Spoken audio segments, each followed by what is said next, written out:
ప్రియమైన వాళ్ళారా, ప్రభు పేరిట మీ అందరికీ ప్రత్యేకమైన వందనాలు తెలియజేస్తున్నాం. దేవుడైన యెహోవా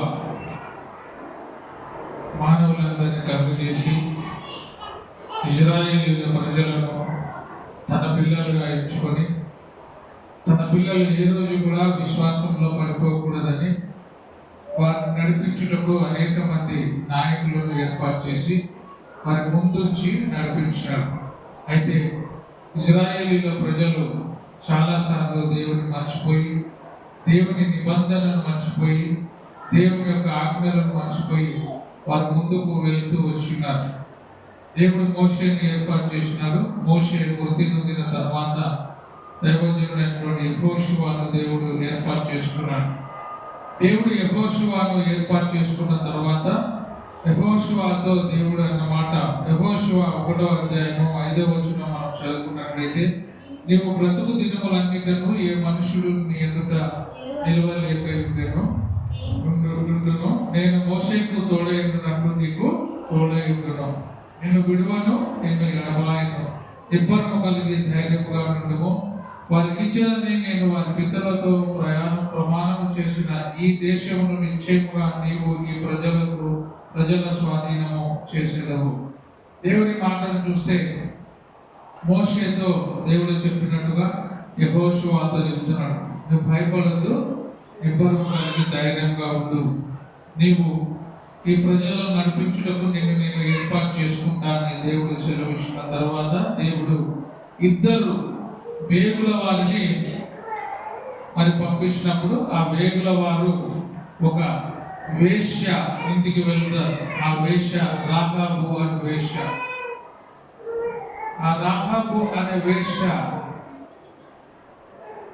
వెళ్ళిన వేగుల వారితో కనపరిచిన గొప్ప స్వభావాన్ని, గొప్ప ఉద్దేశాన్ని ఈరోజు మనం నేర్చుకుంటున్నాం. చూడండి, యెహోషువ 2వ అధ్యాయము 1వ వచనం మనం చదువుకున్నట్లయితే చదవండి. నూను కుమారుడైన యెహోషువ వేగుల వారైన 2 మనుషులను పిలిచి, మీరు పోయి ఆ దేశమును ముఖ్యముగా ఎరుకోను చూడునని వారితో చెప్పి, మీరు వెళ్ళి ఎరుకో పట్టణాన్ని చూసి రండి. ఎరుకో పట్టణము ఏ విధంగా ఉంది, ఆ యొక్క ఎరుకో పట్టణం యొక్క పరిస్థితులు ఏమై ఉన్నాయో మీరు వెళ్ళి చూసి రండి అని వేగుల వారిని పంపిస్తున్నారు. వేగుల వారు అంటే సమాచారాన్ని తీసుకొచ్చేవాళ్ళు, అంటే రహస్యంగా వెళ్ళి అక్కడ వాళ్ళకు తెలియకుండా వారి మధ్యలో ఉండి అక్కడ ఏం జరుగుతుందో కనిపెట్టుకుని వచ్చేవాళ్ళు అనమాట. అంటే ఇంటెలిజెన్స్ అంటాం కదా మనం, ఇంటెలిజెన్స్ అంటారు. అట్లా వేగుల వారిని ఇక్కడ యెహోషువ పంపిస్తున్నాడు. ఎరుకో పట్టణానికి నీవు వెళ్ళు అని 2 వ్యక్తులను పంపించినప్పుడు వారు వెళ్తూ ఉన్నారు. చూడండి, పంపెను. వారు వెళ్ళి రాహాబు అను ఒక వేశ్య ఇంట చేరి అక్కడ దిగగా, ఎక్కడ పోయినారు వాళ్ళు పోవడము? రాహాబు అన్నటువంటి వేశ్య ఇంటికి వెళ్ళినారు. ఎందుకు వెళ్ళినారు? రహస్యంగా ఆమె ఇంట్లో ఉండి ఆ యొక్క ఎరుకో పట్టణంలో జరుగుతున్నటువంటి సమాచారాన్ని తెలుసుకోవడానికి రాహాబు అనే వేశ్య యొక్క గృహంలోనికి వాళ్ళు చేరి ఉన్నారు. వేశ్య అంటే మరి తన శరీరాన్ని అమ్ముకొని బ్రతికేటువంటి స్త్రీ, పాపముతో నిండినటువంటి స్త్రీ. అక్కడ వాళ్ళు చేరి ఆ ఇంట్లో దిగినారు. ఎవరు పంపించిన వాళ్ళు? వీళ్ళు యెహోషువ పంపించినటువంటి రాయబారులు. అంటే అక్కడ యెహోషువ పంపించినటువంటి గుడాచారులు అన్నమాట. వీరు వేగుల వారు అని చెప్తున్నారు.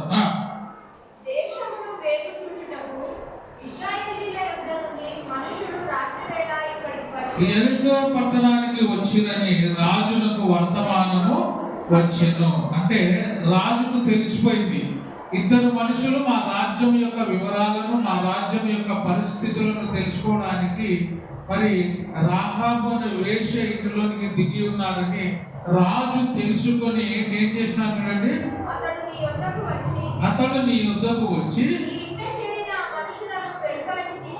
నీ యుద్ధకు చేరిన ఆ మనుషులను వెలుపలికి, ఈ స్త్రీ ఇంటిలోకి వెళ్ళినప్పుడు ఆ స్త్రీతో చెప్తున్నారు, మీ ఇంటికి వచ్చినటువంటి ఆ 2 మనుషులను తీసుకొని బయటికి ఎవరితో చెప్తున్నారు? రాహాబు అనేటువంటి వేశ్యతో చెప్తున్న మాటలు ఇవి. వారు ఈ దేశమంతటిని వేగు చూచుటకై వచ్చిరని రాజు కూడా ఏం చేసినాడంటే ఇద్దరు మనుషులను పంపించినాడు. ఎందుకు పంపించినాడు? రాహాబు అనేటువంటి వేశ్య ఇంటిలోనికి ఇద్దరు వేగుల వారు వచ్చి ఎరుకో పట్టణం యొక్క సమాచారాన్ని, అక్కడ జరుగుతున్న విషయాలను తెలుసుకోవడానికి వచ్చినారు. కాబట్టి మీరు ఆ ఇంటిలోనికి, రాహాబు అనే వేశ్య ఇంటిలోనికి వచ్చిన మనుషులను మీరు చూసి వారిని బయటికి తీసుకొని వచ్చి నాకు అప్పగించండి అని చెప్పి పంపించినారు. వారిని దాచిపెట్టి, చూడండి ఈమె ఎంత మంచి మాట చెప్తుంది. మనుషులు ఇద్దరు అంటే నా ఇద్దరు వచ్చిన మాట నిజమే, వారు ఎక్కడి నుండి వచ్చినా నేను ఎరుగను. చీకటి పడుచుండగా గవిని వేయబడు వేలను ఆ మనుషులు మరలా వెలుపలికి వెళ్ళి వచ్చినారు, మరలా తిరిగి వాళ్ళు వెళ్ళిపోయినారు. అయితే ఈమె ఏం చేసింది? అక్కడ వారిని దాచిపెట్టి, ఆ స్త్రీ ఇద్దరు మనుషులను తోడుకొని వారిని ఏం చేసింది? దాచిపెట్టి వెళ్ళిపోయినారు అని చెప్తుంది. అంటే ఆమె చేసిన గొప్ప ఆ మంచి స్వభావాన్ని మనం కనుక్కోవచ్చు. అంటే దాచిపెట్టింది. రాజు పంపించినటువంటి మనుషులకు అప్పగించకుండా ఏం చేసింది? ఈ స్త్రీ, రాహాబు అనే యొక్క స్త్రీ, వేశ్య స్త్రీ దాచిపెట్టింది. దాచిపెట్టి వాళ్ళు వెళ్ళిపోయినారు అని చెప్తుంది. వారు ఎక్కడికి పోయిరో నేను ఎరుగను. మీరు శీఘ్రంగా వెళ్ళి, త్వరగా వెళ్ళి మీరు వారిని వెతికితే పట్టుకుంటారు అని చెప్పి పంపిస్తుంది. తన మిద్దె మీదకి వారిద్దరిని ఎక్కించి ఏం చేసింది? జనుప కట్టెలో వారిని దాచిపెట్టింది, మిద్దె మీద దాచిపెట్టింది. అంటే వచ్చిన వాళ్ళకి ఏం చెప్తుంది? వాళ్ళు వచ్చినారు, మరలా వెళ్ళిపోయినారు. వచ్చినది వాస్తవమే, కానీ మరలా వెళ్ళిపోయినారు. అంటే ఆమె యొక్క మంచి స్వభావము, మంచి లక్షణాన్ని మనం చూసుకోవచ్చు. ఇక్కడ వారిని కాపాడుతుంది. చూడండి, అంటే యెహోషువ పంపినటువంటి మనుషులను ఆమె కాపాడుతుంది. ఆ ఎరుకో పట్టణంలో ఉన్నా కూడా ఎరుకో రాజుకి పంపించిన ఆ ఇద్దరు మనుషులకు వారిని అప్పగించకుండా వారిని కాపాడుతుంది ఈ స్త్రీ. ఆ మనుషులు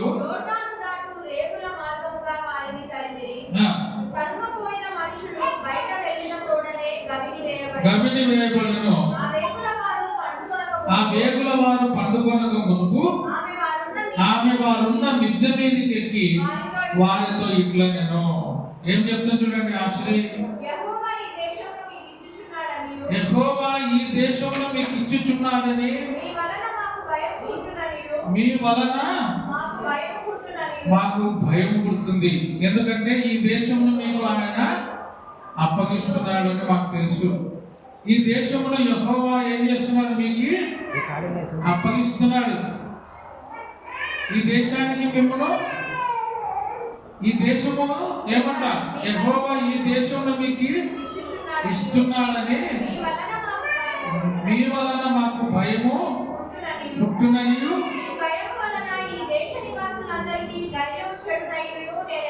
మీ భయము వలన ఈ దేశ నివాసులకు ధైర్యము చెడిపోయింది. అంటే భయమైతుంది.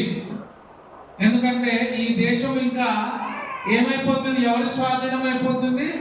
మీ స్వాధీనం అయిపోతుంది. యెహోషువ ఈ దేశమును స్వాధీనము చేసుకుంటున్నాడు.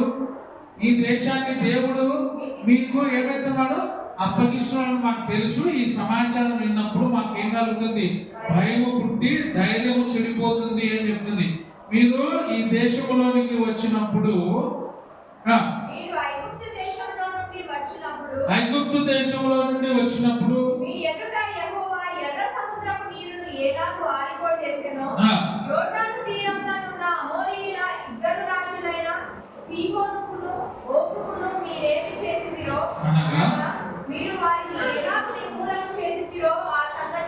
దేవుడు మీ ఎడల చేసిన గొప్ప గొప్ప కార్యాలు విన్నాము.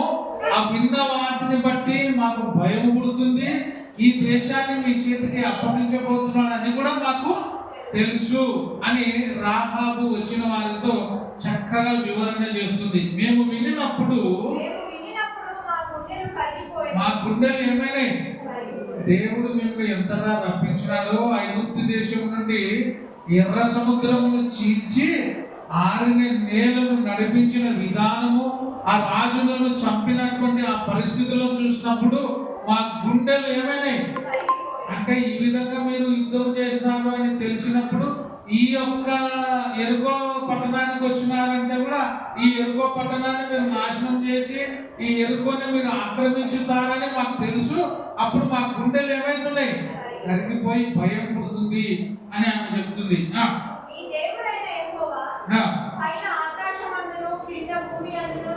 దేవుడే మీ ఎదుట ఎట్టి మనుషులకైనాను ధైర్యం ఏమాత్రం కూడా ఎందుకు ఉండదు? మీ పక్షాన ఉండేది ఎవరు? దేవుడైన యెహోవా మీ పక్షాన ఉన్నాడు. ఎవరు కూడా మీ పక్షాన్ని నిలబడడానికి ధైర్యం వాళ్ళకి చాలదు. దేవుడు చేసిన అద్భుత కార్యాలు చూసినప్పుడు మా గుండెలు కరిగిపోయినవి, మాకు ధైర్యం ఏమాత్రం కూడా చాలడం లేదు. నేను మీకు ఉపచారం చేసి తిని గనుక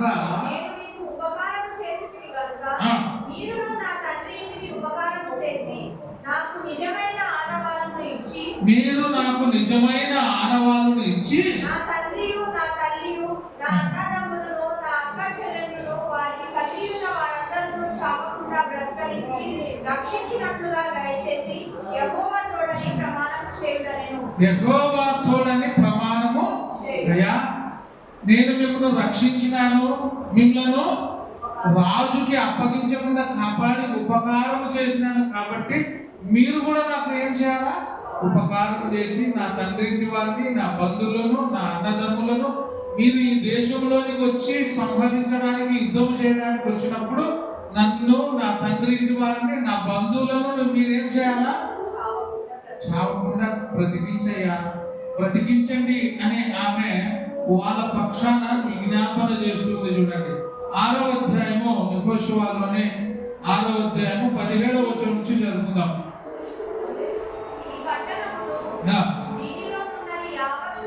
ఈ పట్టణములోను దీనిలో ఉన్న యావత్తును యెహోవా వలన ఏమైంది? శపించబడెను. రాహాబు వేశ్య మనము పంపిన దూతలను దాచిపెట్టెను కనుక ఆమెయు ఆమె ఇంట ఉన్న వాళ్ళు మాత్రమే. ఎవరి వల్ల కుటుంబము బ్రతకబడుతుంది? రాహాబుని వేసి చేసిన మంచి పని వలన యెహోషువ పంపించినటువంటి వేగుల వారిని మరి రాజు పంపించిన బంటులకు అప్పగించకుండా కాపాడి వారి ప్రాణాలను రక్షించినందుకై ఏం చేస్తున్నారు? ఇప్పుడు వారిని, వారి కుటుంబం కూడా కాపాడబడుతుంది. ఒక వ్యభిచారం చేసేటువంటి స్త్రీ కూడా తన కుటుంబాన్ని ఏం చేసుకుంటుంది? కాపాడుతుంది. చూడండి, రక్షించగలుగుతుంది. అందుకే ఇక్కడ ఆమెయు ఆమె ఇంటి వారు మాత్రం ఏం చేయాలంట? బ్రతుకుదురు. శపించబడిన దానిలో కొంచెమైనను మీరు తీసుకుని ఎడల మీరు శాపగ్రస్తులై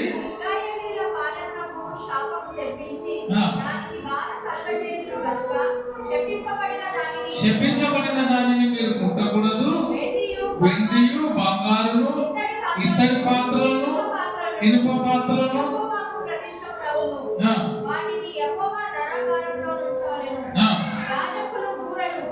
యాజకులు బూరలు ఊదగా ప్రజలందరూ కూడా కేకలు వేస్తున్నారు. ప్రజలు ఆర్భాటముగా కేకలు వేయగా ఎరుకో ప్రకారం ఏమైంది? కూలిపోయింది.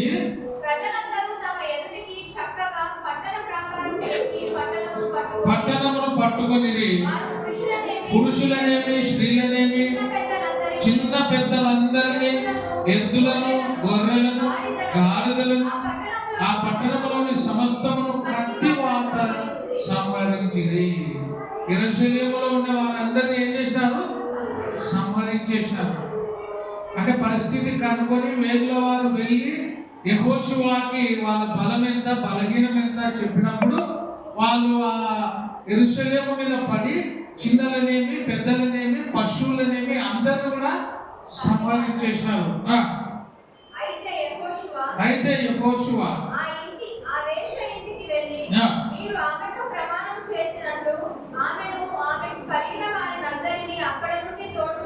అక్కడి నుండి తోడుకొని రండి అని వేగుల వారైన ఆ మనుషులు పోయి రాహాబును ఆమె తండ్రిని ఆమె తల్లిని ఆమె సహోదరులను ఆమెకు కలిగిన వారందరినీ వెలుపలికి తోడుకొని వచ్చింది.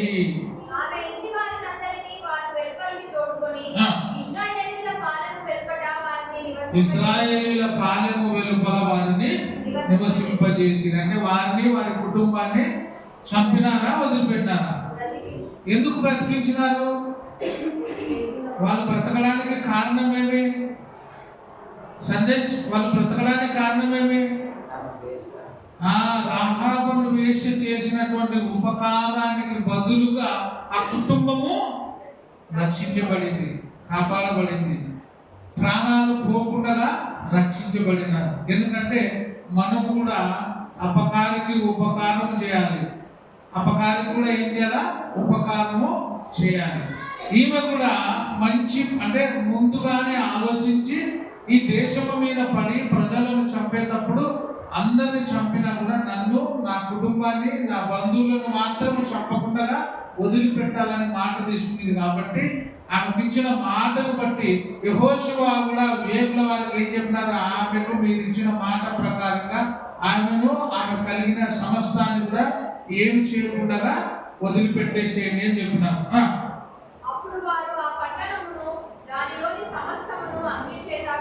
అగ్ని చేత కాల్చివేసి వెండిని బంగారును ఇత్తడి పాత్రలను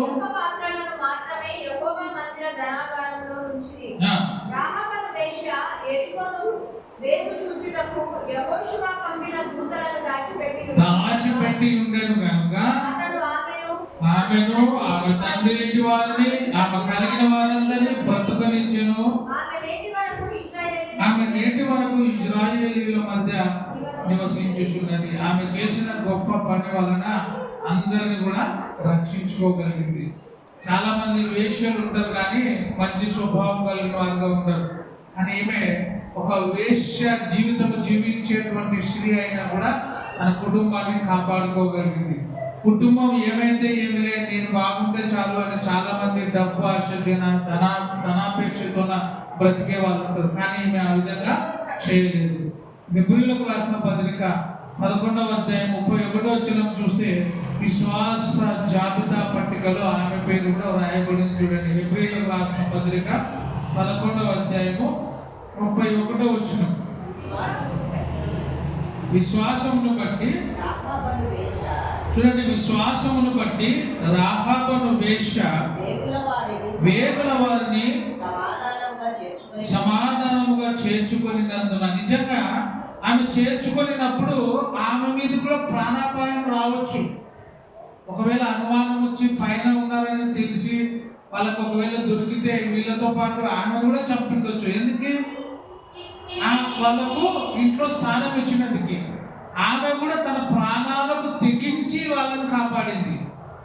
అవునా కదా? తన ప్రాణాలను తెగించి వాళ్ళను కాపాడింది, రక్షించింది. అందుకే సమాధానంగా ఆమె ఏం చేసింది? చేర్చుకొనినందున అవిధేయులతో పాటు నశింపకపోయేను. అవిధేయులతో పాటు ఈమె ఏం చేయాల? నశించిపోలేదు, రక్షించబడింది. ఎరుకో పట్టణంలో ఉండే వాళ్ళు విగ్రహారాధికులుగా ఉన్నారు.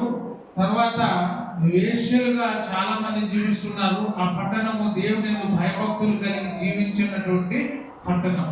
అందుకే దాన్ని దేవుడు ఏం చేసినాడు? అక్కడ ఉన్న ప్రజలందరూ కూడా నాశనం చేసినాడు. ఈమె వేశ్యగా ఉన్నప్పటికీ కూడా విశ్వాసము కలిగినదిగా ఉంది కాబట్టి తాను వీళ్ళను కాపాడితే నేను రక్షించబడతాను అనేటువంటి నమ్మకంతో ఉంది కాబట్టి ఆమె కుటుంబము రక్షించబడింది. యాకోబు రాసిన పత్రికలో కూడా 2వ అధ్యాయము 25వ వచనం చూడండి. యాకోబు రాసిన పత్రిక. అటువలననే 24వ వచనం కూడా చదవమా. మనుషుడు విశ్వాసం మూలం మాత్రమే కాక క్రియల మూలమున నీతిమంతుడని ఎంచబడునని గ్రహించితిరి. అటువలనే రాహాబు అను వేశ్య కూడా ఎవరు చేర్చుకునింది? రాహాబు అను వేశ్య కూడా దూతలను చేర్చుకొని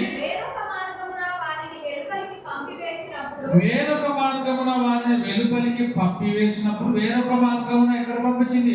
బయటికి పంపించి మళ్ళీ మిద్ది మీదకి ఎక్కించి దాచిపెట్టినారు. అని వీళ్ళకేం చెప్పింది? మీరు త్వరగా వెళితే వారిని మీరు పట్టుకోగలుగుతారు అని వాళ్ళని పంపించేసింది. వాళ్ళ ప్రాణాలను కాపాడింది ఈ వేశ్య అటువంటి రాహాబు. ఇక్కడ చూడండి, వేరొక మార్గమున వారిని వెలుపలికి పంపివేసినప్పుడు క్రియల మూలముగా నీతిమంతురాలుగా ఎంచబడెను కదా. అంటే శరీర మూలముగా ఆమె పాపాత్మురాలే కానీ క్రియల మూలంగా నీతిమంతురాలుగా తీర్చబడింది. అంటే ప్రాణము లేని శరీరం ఎలాగో మృతమో అలాగే క్రియలు లేనటువంటి విశ్వాసము మృతము. క్రియలు లేని విశ్వాసము మృతము. ఈమె క్రియల మూలముగా రక్షించబడింది. చేస్తుంటేనే ఆమె పాపమైనా కూడా క్రియల మూలముగా ఏమైంది? రక్షించబడింది. క్రియల మూలంగా తన ప్రాణాలను కాపాడుకుంది. మేలు చేయడం ద్వారా తన కుటుంబాన్ని కాపాడుకోగలిగింది. కాబట్టి ఈ రాహాబును వేశ్యను చూసి మనం ఏం చేయాలంటే, ఆమె వేశ్య జీవితం జీవిస్తూ బ్రతుకుతూ ఉన్నప్పటికీ కూడా క్రియల మూలముగా దేవుని యొక్క భక్తుడైనటువంటి యెహోషువ పంపించినటువంటి వారిని తెలుసుకొని దేవుడు వారి ఎడల చేసిన అద్భుత కార్యాలు ఆమె తెలుసుకొని ఏం చేసిందంటే, ఒకవేళ రక్షించకపోతే, నేను వీళ్ళని కాపాడకపోతే నేను నా కుటుంబం కూడా చనిపోతాము. కాబట్టి వీళ్ళని కాపాడితేనే మేము మా కుటుంబం ఏమవుతుంది? రక్షించబడుతుంది అనేటువంటి విశ్వాసము కలిగి క్రియల మూలముగా జీవించింది. కాబట్టి నీతిమంతురాలుగా ఆమె తీర్చబడింది. కాబట్టి మనము కూడా క్రియలు లేని విశ్వాసము ఎలాగో మృతమో అన్నాడు. కాబట్టి క్రియలతో పాటు ఏముండాలా? విశ్వాసం ఉండాలా. విశ్వాసంతో పాటు క్రియలు ఉంటే మనము దాని ద్వారా నీతిమంతులుగా ఎంచబడతామని ఈ రాహాబు అనే వేశ్య ద్వారా మనం నేర్చుకున్నాం. అందరికీ వందనాలు. Thank you.